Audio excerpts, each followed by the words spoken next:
Войны, миграция и защита демократии на фоне подъема ультраправого популизма по всему миру – вот главные темы 4-го форума Европейского политического сообщества, дискуссионной площадки, собирающей собеседников от Исландии до Закавказья.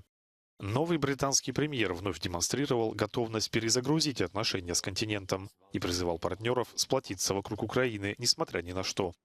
A very important commitment made again today, including supporting their energy needs ahead of winter, so getting ahead of this winter, and cracking down on the ships that are helping Russia to evade sanctions. Now, we need to be clear, Ukraine is fighting not just for the Ukrainian people, though of course it is, but for the European people, for freedom, democracy and the rule of law.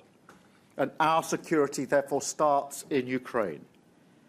So we pledge to President Zelensky once again that we will stand with Ukraine for as long as it takes. Еще одна угроза для европейцев – возможное возращение Дональда Трампа в Белый дом. Миллиардер неоднократно грозил разобраться с военной и финансовой помощью Украине. Сенатор от штата Огайо Джей Ди Венс, который в случае победы Трампа займет пост вице-президента, также критиковал объемы поддержки Киева. I think it's really important that the European Union and the European family prepares to stand by Ukraine for however long it takes, regardless of what else happens in the rest of the world. Like, our support for Ukraine is not conditional on the outcome of an election in another part of the world.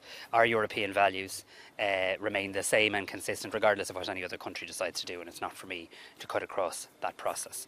But I would hope in other parts of the world, including the United States, that support for Ukraine will remain, because I do recognise that on a cross-party basis in Congress, that support has been quite strong. The fact that the Republican National Convention is taking place at the same time as the European political community is helpful, because it gives European leaders a chance to discuss how to prepare for a more hostile United States should Donald Trump re-enter the White House.